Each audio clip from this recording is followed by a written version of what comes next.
নমস্কার বন্ধুরা, সনাতনী শ্রাবন্তী চ্যানেলের আরও একটি নতুন ভিডিওতে সকলকে জানাই স্বাগত। আজকের পর্বে আমরা জানব মোক্ষদা একাদশী সম্বন্ধে। আগামী 1 ডিসেম্বর 2025 সোমবার মোক্ষদা একাদশী ব্রত। সকল স্থানে একই দিনে এই ব্রতটি পড়েছে।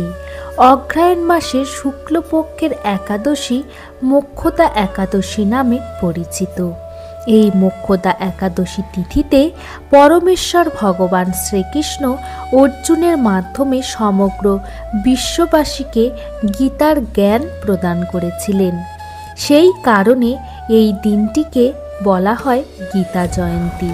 অগ্রহায়ণ মাসের এই একাদশী তিথিকে জৈন সম্প্রদায়ের লোকেরা এই তিথিকে বলে মোক্ষদা একাদশী তিথি।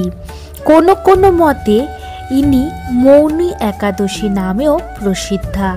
আবার দক্ষিণ ভারতে এই একাদশীকে আবার মুকুটা একাদশী নামেও পরিচিত।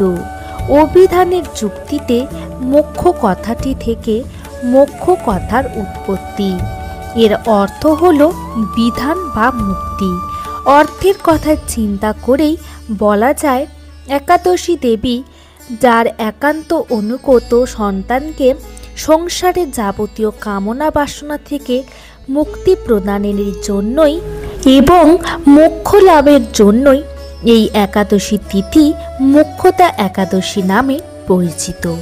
এই একাদশী তিথি সম্পর্কে ভগবান শ্রীকৃষ্ণ অর্জুনকে বলেছিলেন, বহুকাল আগে চম্পকনগরে বৈখাসুর নামে এক বিষ্ণু ভক্ত রাজা পরম সুখে রাজত্ব করছিলেন এবং তার কোনো অভাব ছিল না। তার রাজ্যবাসীদেরও কোনো অভাবে তিনি রাখতেন না। একদিন রাত্রে রাজা স্বপ্ন দেখলেন তার পিতা ভয়ানক নরক যন্ত্রণা ভোগ করছেন।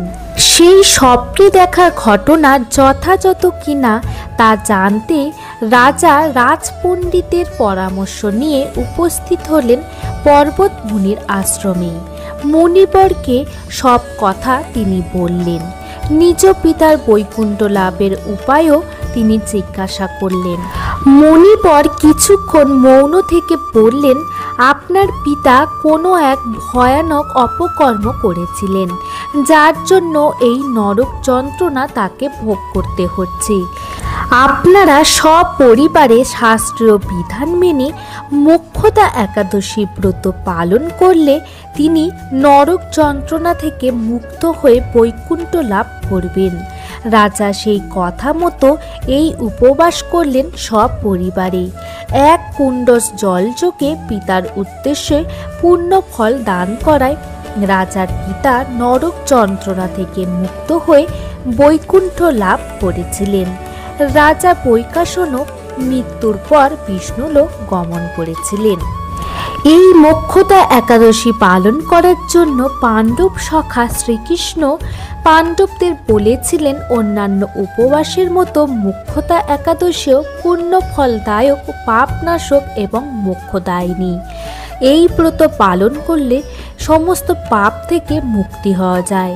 তাই আপনারা সকলে অবশ্যই এই একাদশী ব্রতটি নিষ্ঠা সহকারে পালন করবেন।